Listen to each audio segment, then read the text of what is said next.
Se eu te contar que fiquei presa dentro da minha própria vida, você acreditaria?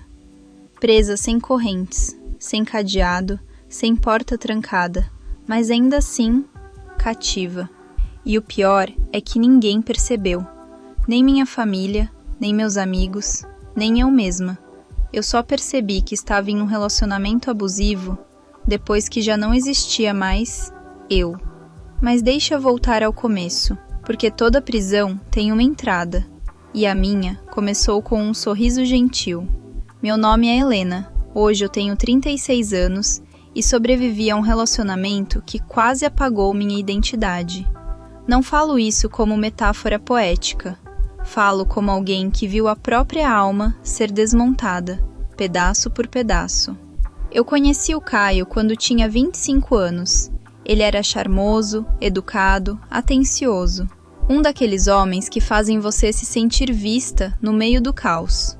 Ele aparecia com flores, abria a porta do carro, me mandava mensagem perguntando se eu tinha almoçado. Era gentil, quase bom demais. E isso, hoje eu entendo, foi o primeiro sinal. Mas naquela época, eu achava que finalmente tinha encontrado alguém que me colocava em primeiro lugar. Mal sabia eu que ele não queria me colocar em primeiro lugar, queria me colocar em um pedestal e depois me empurrar. No início, tudo parecia perfeito. Ele dizia que eu era diferente de todas as mulheres que conheceu. Ele falava que nunca tinha amado tão rápido, que eu era a paz da vida dele. Eu, com meu coração cansado de relações rasas, me entreguei. Como eu poderia imaginar que aquele amor seria o laço que me prenderia? Caio começou a me observar. Tudo em mim. O jeito que eu falava, a roupa que eu usava, com quem eu conversava. Ele dizia com carinho: "Eu adoro quando você veste roupa clara, te deixa tão pura." E eu, inocente, achava fofo. A primeira vez que senti algo estranho foi numa festa de amigos. Eu estava conversando com um colega de trabalho sobre música. Nada demais, nada íntimo. De repente, Caio apareceu atrás de mim. Sorriso gentil, mão no meu ombro. Mas o toque era firme demais. "Vamos ali rapidinho?" ele disse. Quando ficamos sozinhos, ele sussurrou no meu ouvido, sem o sorriso de antes. "Você acha bonito ficar rindo para outro homem na minha frente?" E eu travei. Porque não tinha acontecido nada daquilo, mas eu pedi desculpas, por algo que não fiz, porque eu não queria brigar, porque eu pensei, talvez ele só esteja inseguro. Inseguro. Que palavra perigosa essa! A gente usa para justificar monstros. Depois disso, Caio começou a afastar as pessoas de mim, como quem fecha cortinas sem que você perceba que o sol está sumindo. Ele dizia coisas como: "Seu irmão não gosta de mim, você percebeu? Essas suas amigas só te influenciam mal. Eu só quero você por perto, você me completa." E eu achava que aquilo era amor, que era proteção.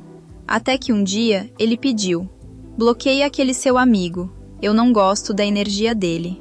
Eu bloqueei, por amor, por paz. E assim começou o meu deserto. Caio sempre teve uma forma gentil demais de dizer coisas horríveis. Ele não gritava, não xingava, pelo menos, não no começo. Ele apenas sugeria: "Você não acha essa blusa curta demais? Por que você precisa ir sozinha? Eu posso te buscar, para você não pegar ônibus." E tudo isso parecia cuidado. Eu não percebia que estava trocando minha liberdade por migalhas de atenção. Com o tempo, ele passou a escolher minhas roupas, depois minha maquiagem, depois minha rotina. E eu permitia, porque na cabeça de quem está sendo manipulada, ceder parece mais fácil do que questionar. O dia que tudo mudou foi um domingo.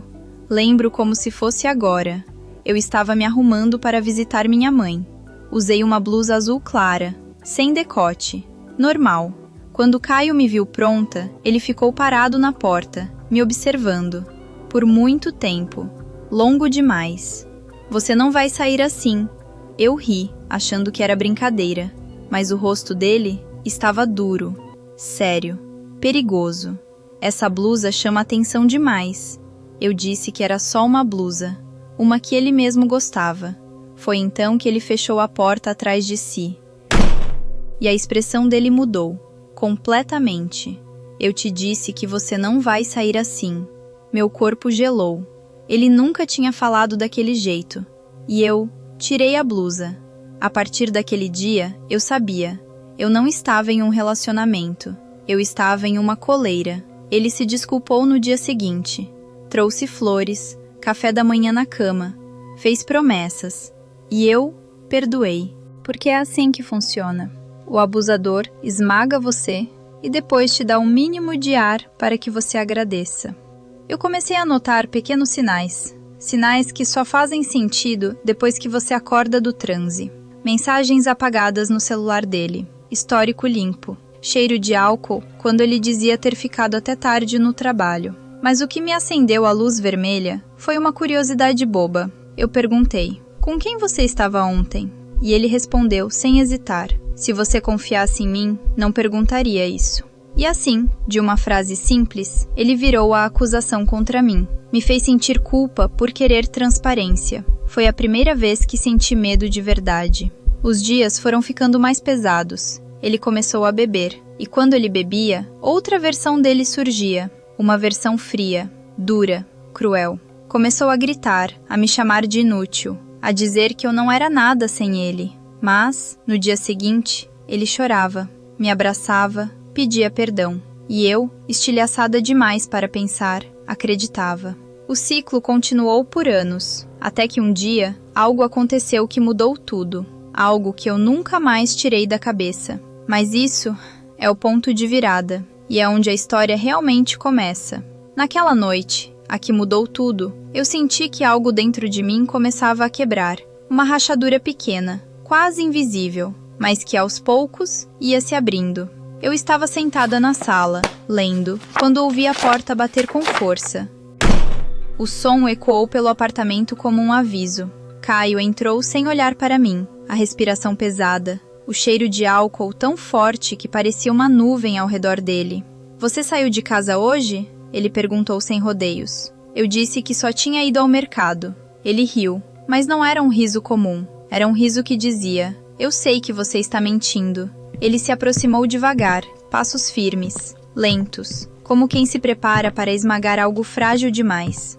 Eu vi você conversando com aquele caixa. Você estava sorrindo. Por quê? Eu tentei explicar que era só educação, mas ele não queria verdade. Ele queria controle. Ele segurou meu braço com força, não o bastante para deixar roxo, mas o bastante para deixar claro. Aquela não era mais uma conversa. Você acha bonito atrair atenção? Acha bonito me fazer de idiota? A voz dele era baixa, quase sussurrada, e isso era pior do que um grito. Eu senti o coração acelerar, senti o medo subir pela minha garganta, e senti, pela primeira vez, um pensamento perigoso surgir. Eu preciso ir embora, mas eu não tinha coragem, ainda não. Caio começou a circular pela sala como um predador, andando de um lado para o outro, passos secos. Ele parou na frente da estante e empurrou tudo no chão de uma vez. Livros, porta-retratos, objetos de vidro, tudo caiu com um estrondo. Eu gritei de susto. Ele apontou o dedo para mim, os olhos arregalados. Olha o que você me faz fazer. Aquela frase, eu nunca mais esqueci. Ele destruiu a sala inteira. E depois, como se nada tivesse acontecido, sentou no sofá e começou a chorar. Me perdoa, amor. Eu só tenho medo de te perder. Eu abracei ele. Eu consolei ele. Eu limpei o sangue dele quando um caco cortou sua mão. Eu fiz tudo, porque eu ainda acreditava que ele estava machucado, que podia melhorar, que amava. Mas naquele dia, foi a primeira vez que pensei, talvez ele me mate. Os dias seguintes foram uma mistura de silêncio e tensão. Um silêncio que pesava como um presságio. Eu caminhava pela casa com cuidado, como se meus passos pudessem acordar um monstro adormecido. Eu comecei a esconder pequenos itens em uma mochila, uma troca de roupa, documentos, uma nota de R$ 50, um carregador velho.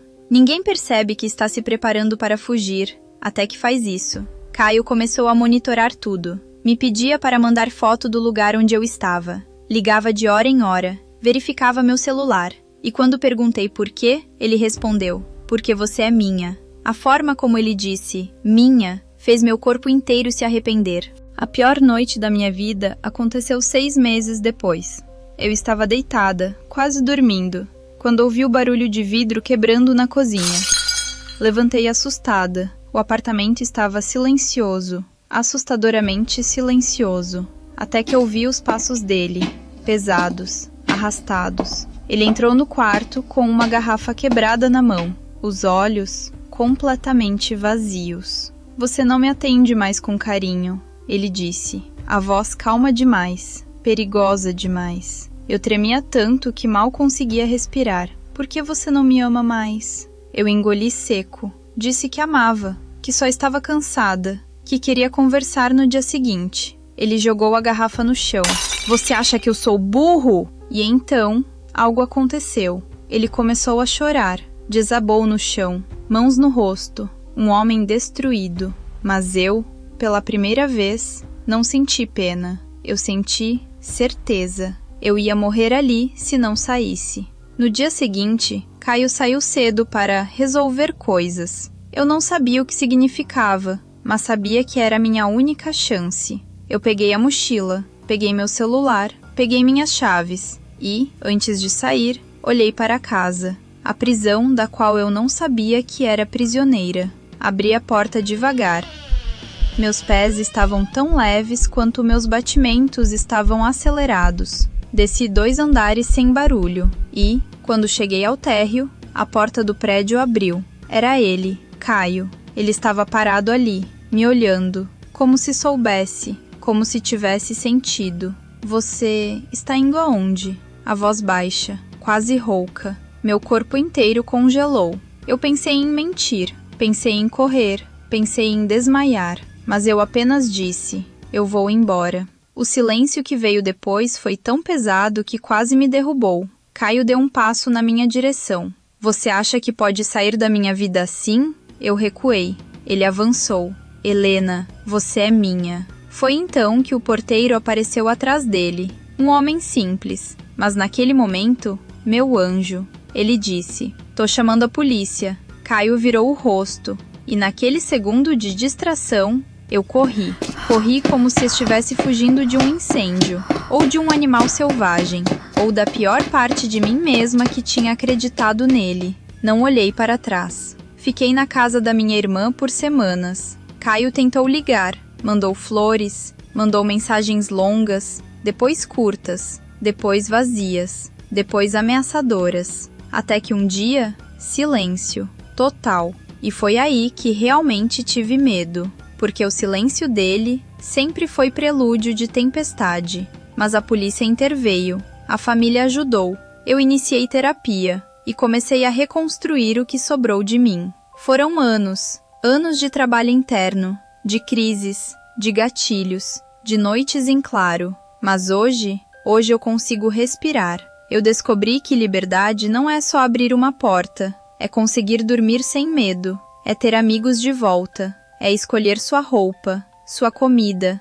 seu caminho. É saber que você não merece migalhas de amor e que alguém que te ama não te destrói. Eu aprendi que pessoas quebradas não são culpadas por sofrer abuso, mas são responsáveis por se levantarem quando conseguem. E eu consegui. Eu renasci. Eu sou a prova viva de que ninguém precisa continuar cativo dentro da própria vida. A porta sempre esteve aberta. Só faltava coragem para atravessar, e eu atravessei. Ei, obrigado por ter ficado até o final. Eu sei que o seu tempo vale muito, então agradeço de verdade por passar esses minutos comigo. Se quiser apoiar o canal, deixa o like, comenta e se inscreve para não perder as próximas histórias. Sua presença aqui faz tudo valer a pena. Até o próximo vídeo!